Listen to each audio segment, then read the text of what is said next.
on our website, channelstv.com, and on youtube.com/channelsweb.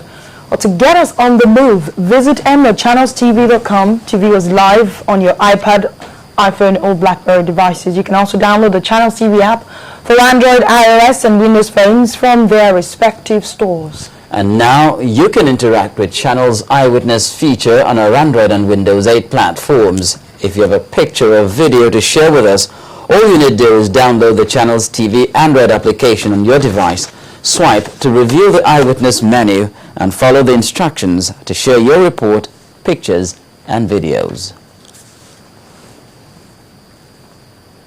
Housing is one of the 3 basic needs of man considered to be priority for convenient human survival. In most parts of Nigeria, there's been a very sharp increase in the cost of accommodation attributed to population explosion across the country. Now, this report looks at the housing challenges in Akure, the Ondo State capital, in relation to the rising cost of residential accommodation.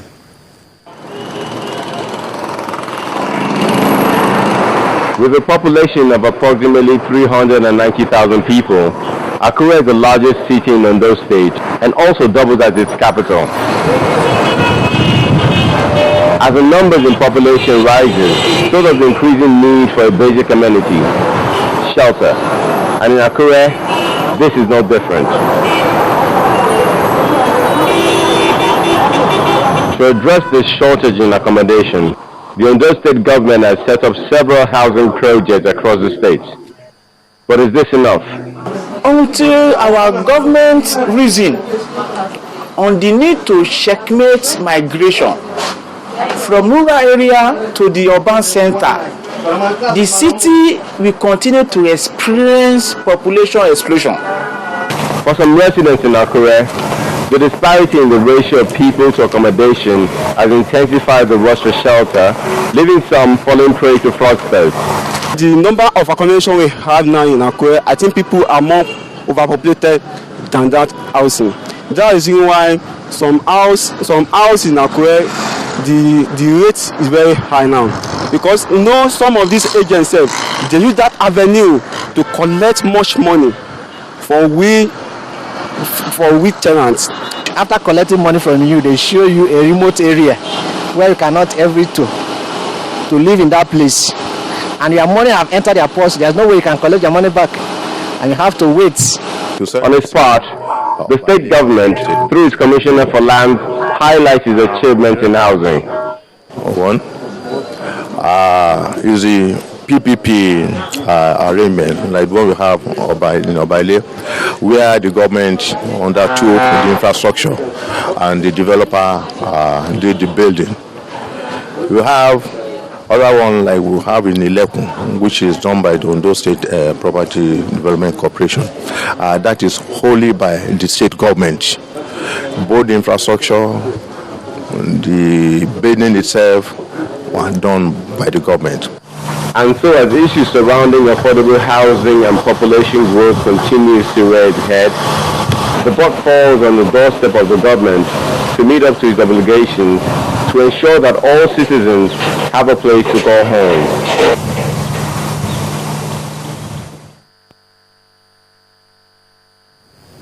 In other news, a tanker loaded with 33,000 liters of adulterated alternate gas oil, also known as diesel, and 3 suspects have been arrested by the Nigeria Security and Civil Defense Corps, Ekiti State Command.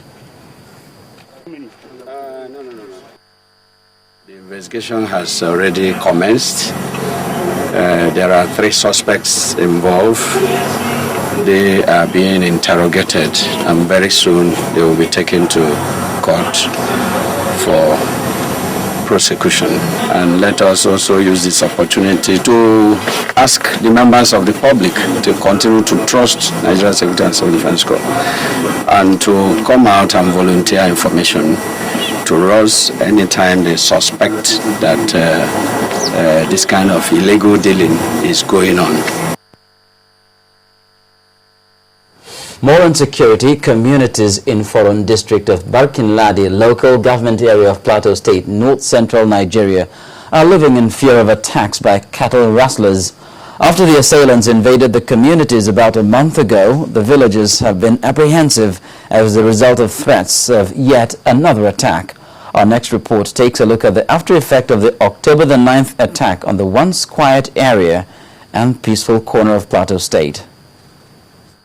On the 9th of November this year, the communities of the Tize and Kokek in Foreign District of Barikin Ladi local government area of Plateau State lost no fewer than 11 members of their communities to invaders that came to rustle cattle from their villages.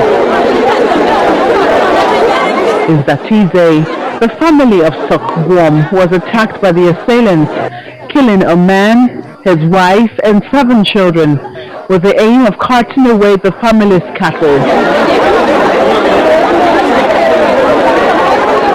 The incident attracted other villagers and neighboring community members who came out to engage the attackers and save other community members from assault. The ensuing face-off between the villagers and the attackers and the intervention of members of the Special Task Force left 12 members of the assailants dead, while others fled, with 8 villagers injured in the process.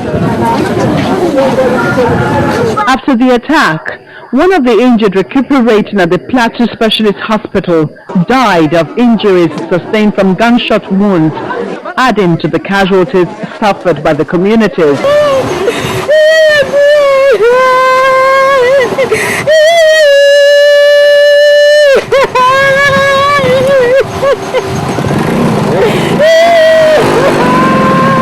Had a shooting from this area again, so there were cows there. They went to sold cows. People were there, and they just at the spot they just killed the owner of the cows, and the son they broke both the 2 legs, and the other son there were shot in the stomach.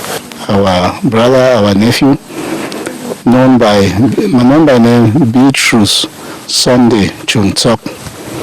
He was one of the victims of the last attack that was about 2 weeks ago that happened in our area here, Rebet, Bakinkoji, Foron area of Barikin Ladi local government area. He's the 11th person that lost his life after that attack.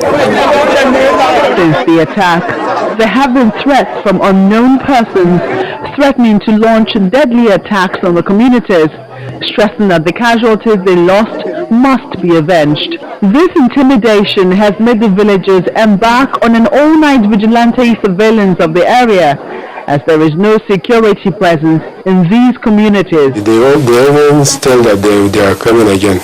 That is why we are also always outside, so we cannot wait for security men to protect us. We can be outside to at least defend ourselves in the way we can defend ourselves, we can do. After the incident, immediately. The Special Task Force in charge of security has, however, denied knowledge of any impending attack on the villages and have given assurances that security operations within the area will be intensified to forestall and repel any attack on the communities. The bottom line is that we have troops in that general area. More troops have been deployed actually following that attack, and I want to tell the general public, particularly in that area, they should go about their normal businesses, not to fear. Security personnel are in that area and they will handle any situation that should come up.